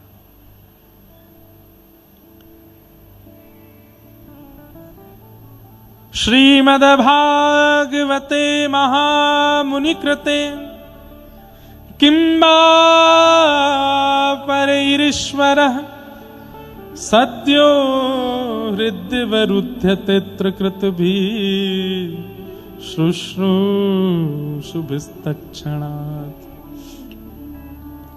श्रीमद् भागवते महामुनि कृते किंबा परैरीश्वर, भागवत जी को छोड़ के हम किसी और को कैसे सुन सकते हैं? बोले क्यों? सद्यो हृदय वरुध्यते कृतभिः शुश्रूषुभिस्तत्क्षणात्। जिनके श्रवण की इच्छा मात्र से चित्त में हरि प्रकट हो जाते हैं, ऐसी भागवत की मंगलमयी कथा है। इस वक्त यहां बैठे हर व्यक्ति के चित्त में ठाकुर जी हैं। हाँ, उसके में नहीं है जो यूं सोच रहा हो 10 मिनट बाद मैं उठ के चला जाऊंगा जो यूं सोच रहा हो कि नहीं कथा पूरी सुननी है, बैठना है। अरे ये कथा विश्राम नहीं हो, महाराज जी विश्राम नहीं कर दें, 6:30 बजे यूं नहीं बोल दें कि अब आरती होगी, ऐसा नहीं कह दें, अभी हमें सुनना है। ये भावनाएं जिनके चित्त में प्रकट होती हैं, उनके चित्त में ठाकुर जी बैठे हैं। सद्यो हृदय वरुद्य कृत तेत्रकृत भी शुश्रूषुभिस्तच्छणात्। कथा आप नहीं सुनते हैं, सत्संग के प्रति रुचि भी ठाकुर जी चित्त में बैठवा के आपकी करवाते हैं। क्यों? क्योंकि ठाकुर जी चाहते होंगे तो ही बैठना होगा। किसी को ठाकुर जी चाहते हैं कि ये ना सुधरे, ये बिगड़ा ही रहे, तो उसका चित्त पवित्र होगा ही नहीं, वो सुन नहीं पाएगा, वो जाएगा। पर जिसके प्रति ठाकुर जी की भावना होगी कि नहीं ये पवित्र हो, इसका मन बुद्धि चित्त पवित्र हो, वो बैठेगा कथा में। सद्यो हृदय वरुद्य तित्रकृत भी शुश्रूषुभिस्तच्छणात्। जिस कथा को सुनने की इच्छा मात्र से हरि चित्त में आ जाते हैं, ऐसी भागवत की कथा। निगम कल्प तरोर गलितम फलम सुख मुखादमृतद्रव संयुतम पिबत भागवतम रसमालयम मुहुर्हो रसिका भुवि भावुका। निगम कल्प तरोर गलितम फलम। भागवत क्या है? फल है। किसका फल है? वेद रूपी कल्प वृक्ष का फल है। 4 वेद हैं, उन चारों वेदों का ही एक वृक्ष है जिसे कल्प वृक्ष कहते हैं। कल्प वृक्ष का मतलब क्या? जिसके नीचे बैठ के जो कल्पना करो वो मिल जाता है, उसे कल्प वृक्ष कहते हैं। स्वर्ग में है कल्प वृक्ष, उसके नीचे बैठ के सोचो मुझे दही खानी है तो तुरंत दही आ जाएगी। उसके नीचे बैठ करके सोचो मुझे ये वाली सवारी मिल जाए तो वो सवारी मिल जाएगी, ये वाले कपड़े मिल जाए वो मिल जाएगा। जो कल्पना करोगे वो प्राप्त होता है।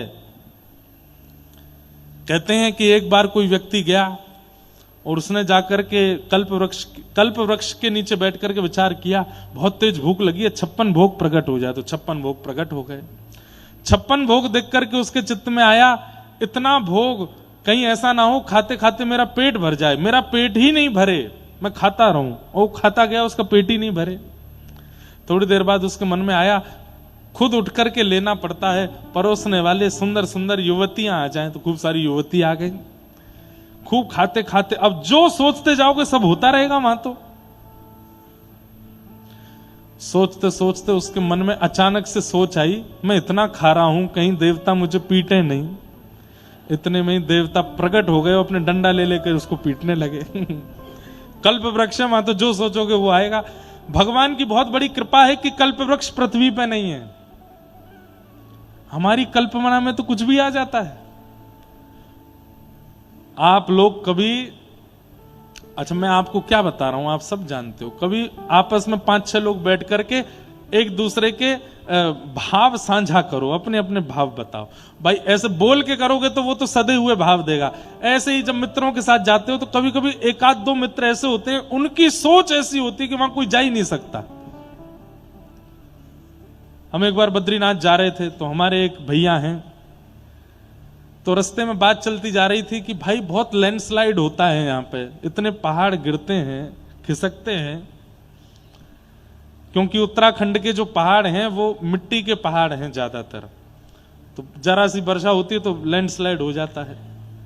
तो ऐसी सब चर्चा कर रहे थे 5-6 लोग बुद्धिमान। सरकार कभी कुछ विचार नहीं कर सकती कि लैंडस्लाइड ही नहीं हो, कभी गंगोत्री यमुनोत्री बद्रीनाथ के मार्ग में कभी लैंडस्लाइड ना हो। सोचते जा रहे थे, तभी हमारे एक भैया बोले एक काम हो सकता है। मैंने क्या? सरकार यदि हेलीकॉप्टर से इन पे सीमेंट डलवा दे तो ये कभी लैंडस्लाइड नहीं होगा।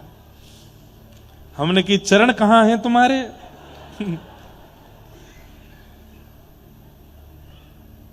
तो ये तो बहुत अच्छी बात हमने बताई जो हम मंच से बोल सकते हैं। लोग तो ऐसी ऐसी सोच रखते हैं कि हम क्या बताएं।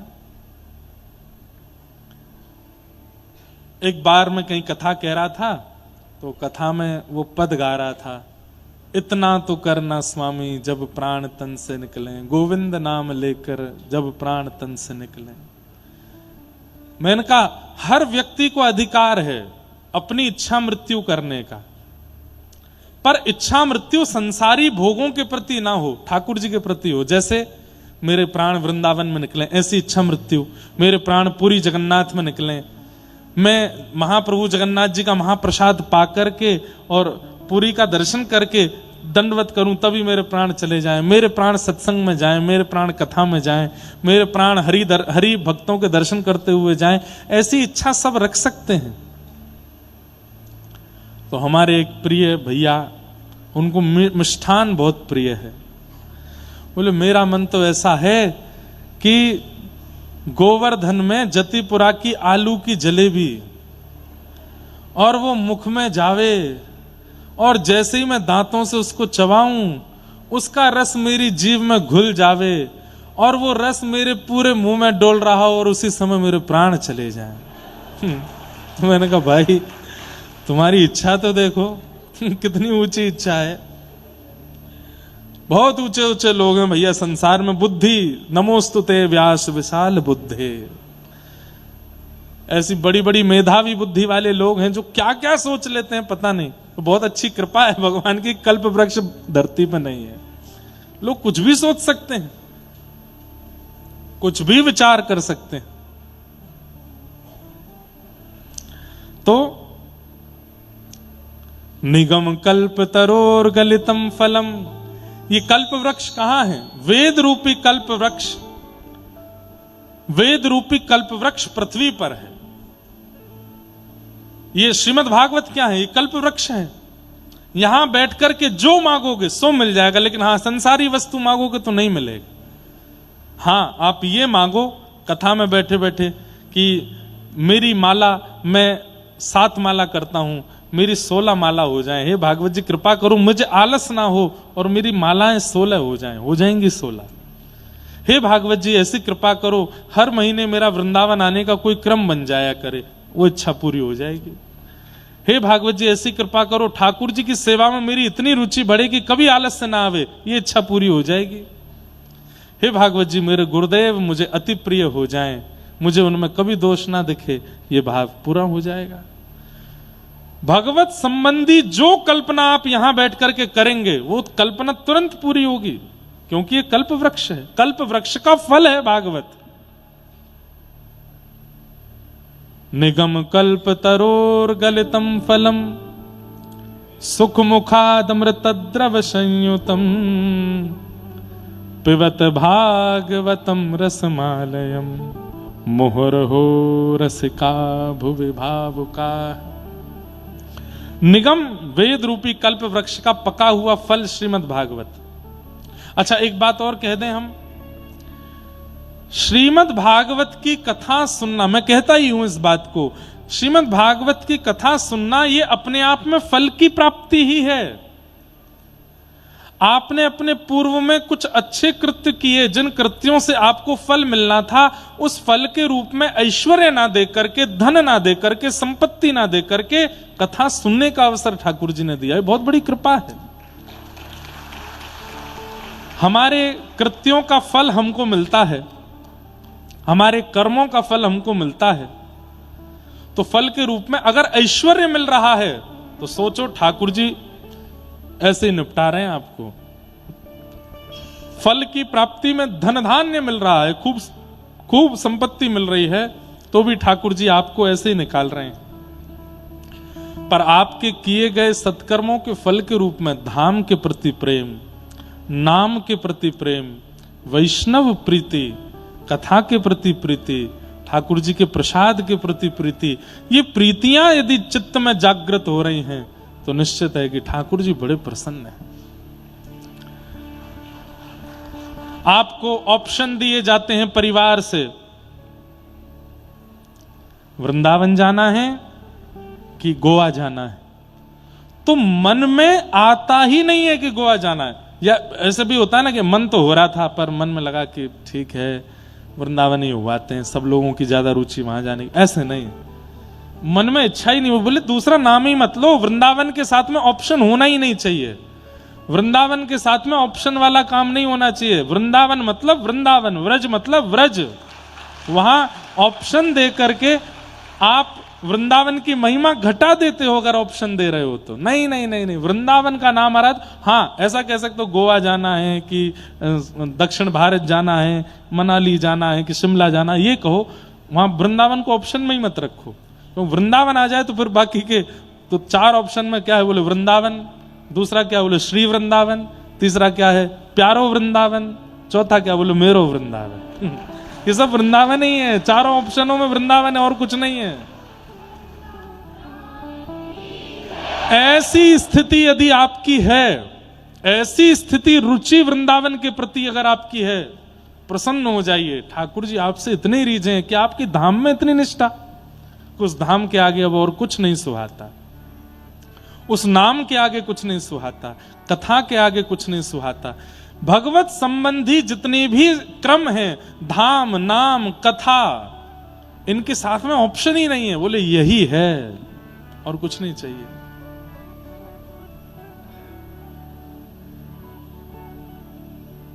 निगम कल्प तरोर गलितम फलम सुख मुखादमृत द्रव संयुतम। वेद रूपी कल्प वृक्ष का पका हुआ फल है श्रीमद् भागवत, और सुखदेव जी के मुख लग जाने से ये भागवत जी अमृत तुल्य हो गई हैं। फल में तोता मुंह लगा दे तो फल मीठा हो जाता है, पर यदि फल पहले से ही मीठा हो और फिर कोई सुखदेव जी के समान कोटि का अपना मुख लगा दे तो वो फल अमृत बन जाता है। श्रीमद् भागवत जी पहले से ही मीठी हैं। इतनी सुंदर सुंदर लीला, ऐसी सुंदर सुंदर कथा, इतनी सुंदर सुंदर ठाकुर जी के अनुभव श्रीमद् भागवत जी में। वो खट्टी हो सकती हैं, कड़वी हो सकती हैं, भागवत जी तो मीठी हैं। और कैसा फल है पता है, श्रीमद् भागवत एकमात्र ऐसा फल है जिसमें ना छिलका है ना गुठली। आप कहोगे छिलका गुठली का मतलब, छिलका छोड़ दिया जाता है, गुठली भी फेंक दी जाती है। श्रीमद् भागवत में कोई भी ऐसा विषय नहीं है, कोई भी ऐसा प्रसंग नहीं है जिसको छोड़ा जाए। सब ग्रहण योग्य हैं, सब स्वीकार करने योग्य हैं। कई बार कह दिया जाता है श्रीमद् भागवत का एकादश स्कंद बहुत कठिन है, श्रीमद् भागवत में कपिल विभूति संवाद बड़ा कठिन है, श्रीमद् भागवत की पंचम स्कंद बड़ा कठिन है। नहीं, कुछ कठिन नहीं है। भागवत सुनने की इच्छा होनी चाहिए, सुनाने वाले में रुचि होनी चाहिए। श्रीमद् भागवत में एक भी वस्तु त्याज्य नहीं, सब ग्रहण करने योग्य है। सुख मुखाद अमृत द्रव संयुतम पिबत भागवतम रसमालयम। भागवत की सुंदर कथा की रसमाला को पियो। ये बात मैं हर बार कहता हूं, कथा सुनने का विषय नहीं है, कथा पीने का विषय है, सुनने का विषय नहीं है। सुनने वाला व्यक्ति सुनी हुई चीज को भूल सकता है, पर पीने वाली वस्तु तो पीने के बाद असर करती है। पानी पिया है तो पानी भीतर जाके प्यास बुझाएगा, अपना कुछ रूप दिखाएगा। दूध पिया है तो दूध भीतर जाकर के अपना प्रभाव डालेगा। मदिरा पियोगे तो मदिरा भीतर जाके आपको नशा कर देगी। भांग छानोगे तो फिर होगा जो होना है। पीने वाली वस्तु आप नहीं भी चाहोगे तो भी अपना असर करेगी। अब कोई गलती से जहर पी गया, अब खूब कहते रहो तू पलटी कर ले, तू यूं कर ले, नहीं भाई अब प्राण जाने ही है। क्यों? पी लिया है। इसका मतलब क्या है? सुनी हुई बात, सुना हुआ विषय, सुनी हुई वस्तु एक समय पर उतना प्रभाव नहीं डालेगी, लेकिन पी हुई वस्तु का तो प्रभाव रहता है। इसलिए भागवत सुनिए मत। पिबत भागवतम रसमालयम। गुरु के वचन, आचार्यों के वचन, कथा के वचन, इनको सुनना नहीं है, पीना है। और पीना कैसे है? इतनी निष्ठा करके श्रवण करना है कि ये जो कह रहे हैं वो सर्वस्व है मेरे लिए। हम एक बात मैं तो सब कथा में कहता हूं, व्यास मंच से नीचे उतर के मैं कितना भी कुछ बोलूं मत मानो, पर यहां बैठ करके अगर कुछ कह दें उसको तुरंत मान लीजिए। हमारी महिमा नहीं है, हम भी आपकी तरह वही बालक हैं। हम भी बचपन में मम्मी से खूब पिटते थे, हम भी आपकी तरह रोते थे, हम भी आपकी तरह खाते हैं, हम भी वैसे ही सोते हैं, हम भी स्नान करते हैं, हमारे अंदर भी मल आदि सब कुछ है, हमारे अंदर भी वही है जो आपके अंदर है, वही भाव, वही विचार, सब कुछ। पर यहां बैठ के कुछ हो जाता है, पर वो नहीं पता वो क्यों होता है। इसलिए यहां कह के जो कह दिया जाए उसको मान लीजिए। ये व्यासपीठ हमारी नहीं है, ये ठाकुर जी की व्यासपीठ है, ये वेदव्यास की व्यासपीठ है, ये सुखदेव जी की व्यासपीठ है। यहां कोई आज्ञार्थ कह के कह दिया जाए कि ये करना है तो उसको कर लीजिए, अनुभव अपने आप होगा।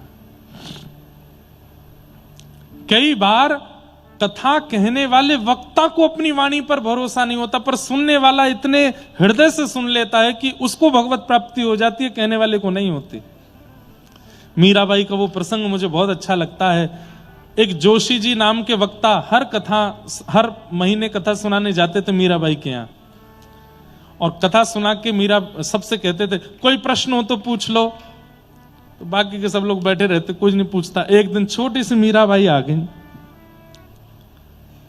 मीराबाई बोली, लाली क्या बात है, मिश्री चाहिए? बोले नहीं, आपने कहा प्रश्न पूछो तो प्रश्न पूछने आई हूं। तो जोशी जी को लगा छोटी सी लाली क्या पूछेगी, ध्यान भी नहीं दिया। अच्छा, पोथी बांधने लगा। हाँ हाँ बोलो मीरा क्या है? बोले आप जिनकी कथा सुनाते हो, आप जिन कृष्ण की लीला सुनाते हो, ये मुझे कब मिलेंगे, ये हमें कब मिलेंगे?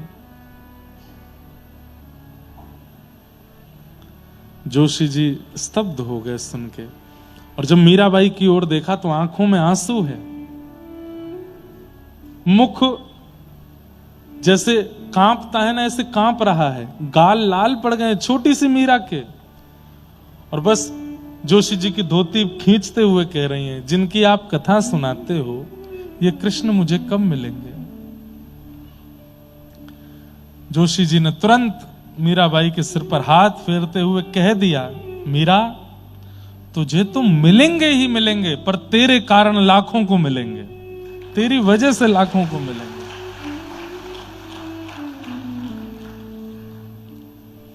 इतने अच्छे अच्छे सुंदर पद हैं मीराबाई के, मेरी स्मृति में जब आ जाते हैं तो मुझे लगता है मैं कैसे इनको छोड़ दूं, कैसे ना गाऊं।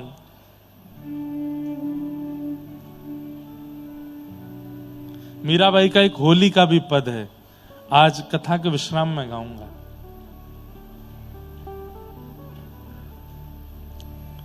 कबहू मिले पिया मोरा गोविंद, कबहू मिले पिया मोरा गोविंद, कबहू मिले।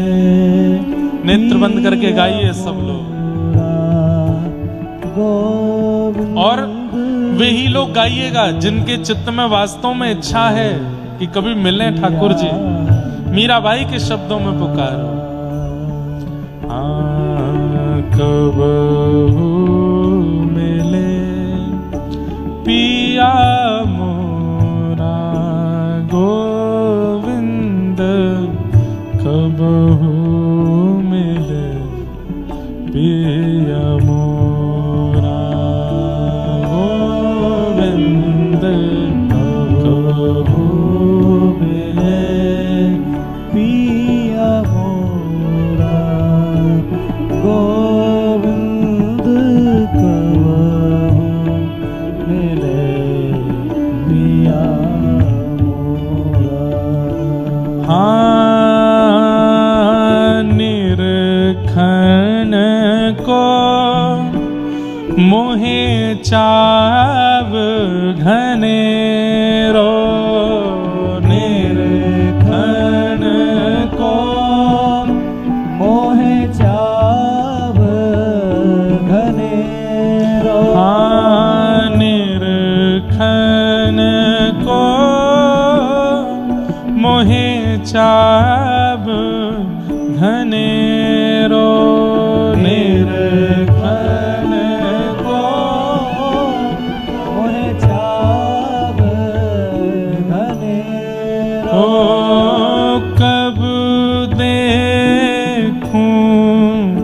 मुख तोरा गोविंद कब देखूं मुख तोरा गोविंद कब मिले पिया मोरा गोविंद कब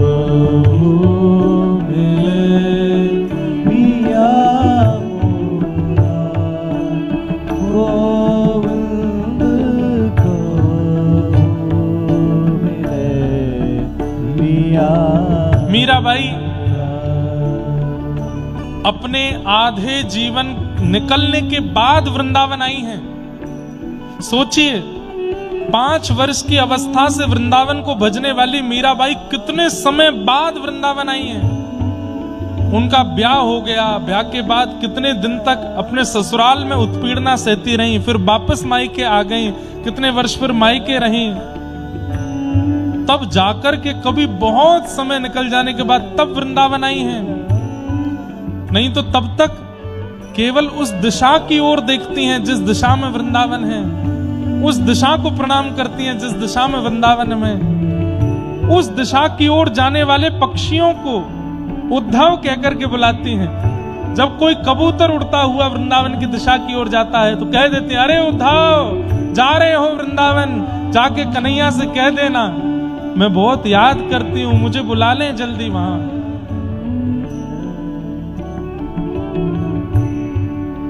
मेरी स्थिति मेरी गति सब तुम देख चुके हो, जाके उनको बता दो। व्याकुल प्राण भरत नहीं धीरज, व्याकुल प्राण भरत नहीं धीरज, हे व्याकुल प्राण धरत नहीं धीरज, व्याकुल प्राण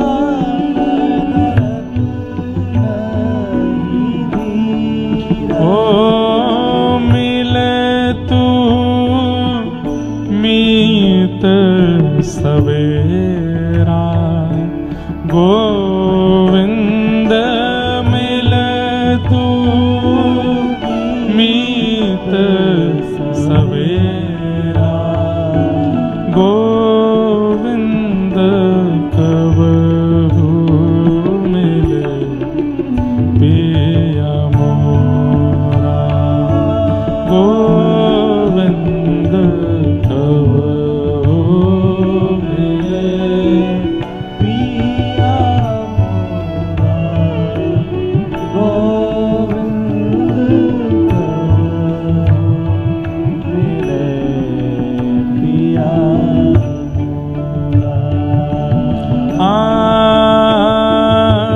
मीरा के प्रभु गिरधर नागर,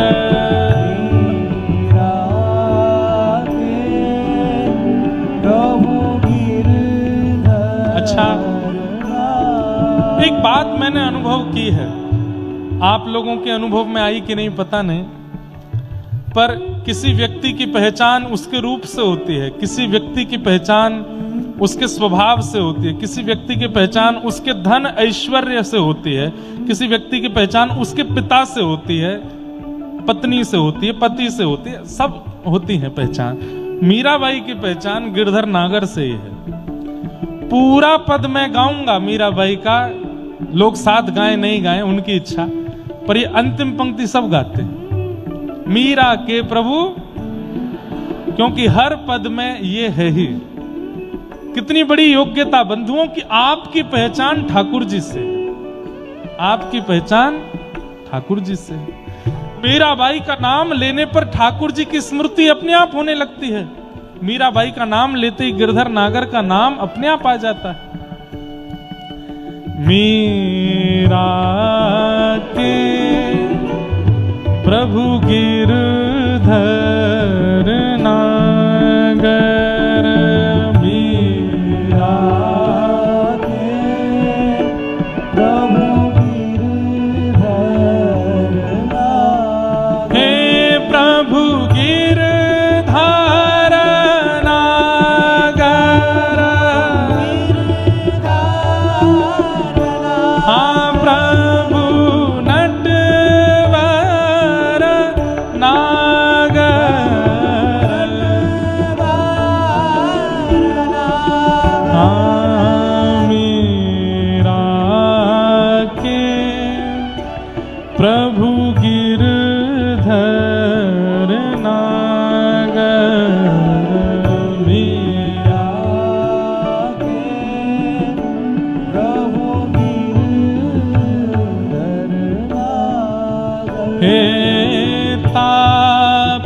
तपन बहु तोरा, गोविंद ताप तपन बहु तोरा, गोविंद कबहु मिले पिया मोरा, गोविंद कबहु मिले पिया मोरा, गोविंद कबहु मिले पिया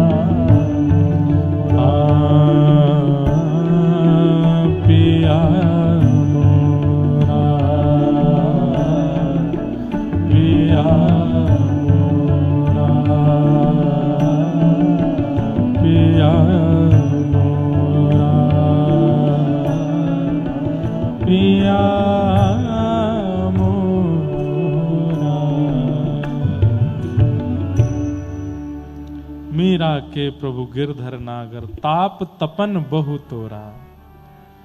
आपसे मिलने का इतना ताप है कि मैं उसका वर्णन नहीं कर सकती। जो गोपियां कह रही हैं, तब कथामृतम तप्त जीवनम, कभी भी रीडितम कल्मषापहम, श्रवण मंगलम श्रीमदाततम, भुवि गृह्णन्ति ते भूरिदा जना।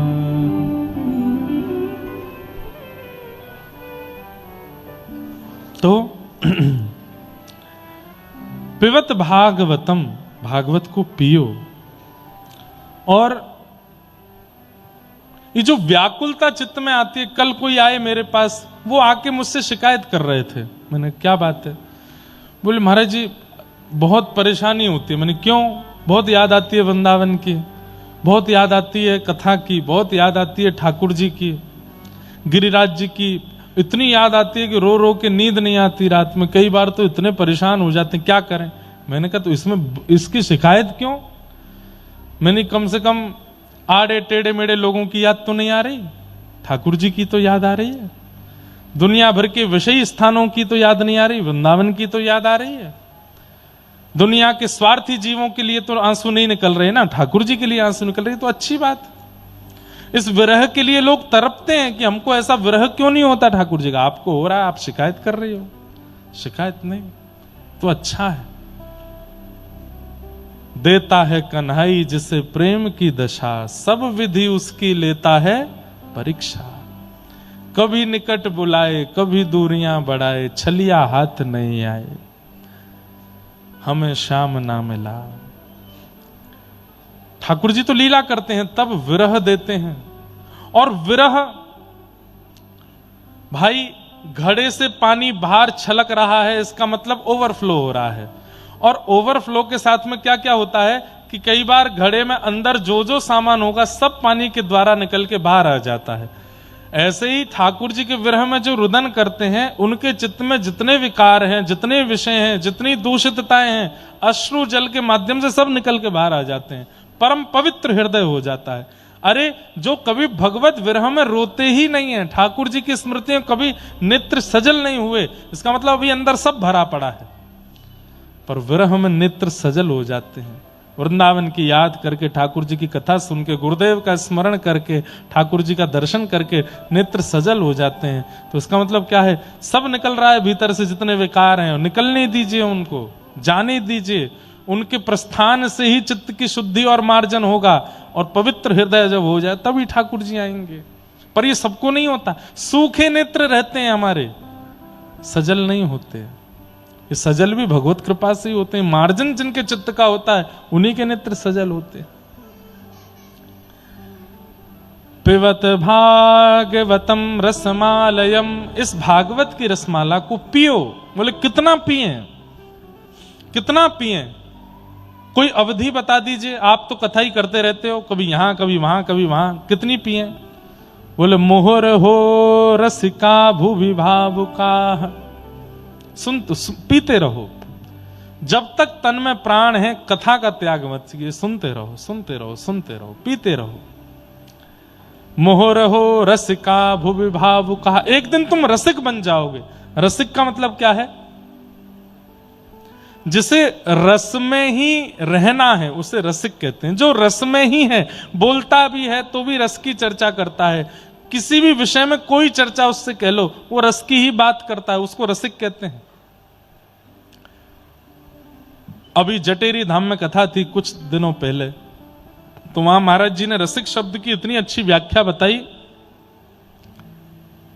कि जो रस के अलावा कुछ और जानता ही ना हो उसको रसिक कहते हैं। प्रिया प्रियतम के रस के अलावा और कुछ भी होता है ये जिसको पता ना हो उसको रसिक कहते हैं। बालक जब छोटा होता है तो घर में रहता है, उसको लगता है माता पिता दीदी यही परिवार, इतना ही, यही दुनिया है, बस इससे बड़ी दुनिया नहीं है। लेकिन जैसे जैसे वो बालक बड़ा होता जाता है, खिड़की से बाहर देखता है, ट्यूशन पढ़ने जाता है, स्कूल जाता है, पता चलता है अरे नहीं दुनिया तो बहुत बड़ी है। फिर उसे लगता है गांव जो है ये दुनिया है। वो गांव से निकल के शहर जाता है तब उसको लगता अरे नहीं ये शहर दुनिया है। जब वो देश भ्रमण पर जाता उसको लगता है हमारा देश ही दुनिया है। जब वो विदेश जाता तब उसको पता चलता अरे बहुत बड़ी दुनिया है। कहा मुझे लगता था 4 लोग ही हैं इस दुनिया में, नहीं ये तो असंख्य है। और जब वो कथा में आकर कथा सुनता तब पता चलता करोड़ों ब्रह्मांड है। अरे भैया हमारा तो कोई पता ही नहीं है, ये दुनिया तो बहुत ही बड़ी है। लेकिन जिस समय वो केवल माता पिता और अपनी बहन को ही जानता था, इन्हीं को दुनिया समझता था, उस समय वो रसिक था। ऐसे ही केवल प्रिया प्रियतम और वृंदावन को जो जाने, उसके अलावा जिसको कुछ पता ही नहीं है उसको रसिक कहते हैं। कथा सुनते सुनते क्या हो जाएगा, केवल ठाकुर जी और उसके अलावा कोई और चिंतन में ना आवे, वो रसिक है। स्वामी श्री हरदास जी को रसिक कहा गया। रसिक शिरोमणि श्री स्वामी हरदास जी महाराज। अरे बादशाह हिंदुस्तान अकबर आ गया सामने, और अकबर ने आकर के कह दिया मैं दिल्ली छोड़ करके अब यहीं आ रहा हूं, आपको देख करके रहूंगा। स्वामी जी बोले भैया तू यहां रहेगो तो बड़ी भीड़ आ जाएगी, तू चलो जा, मेरो भजन छूट जाएगो। हम आप लोग होते तो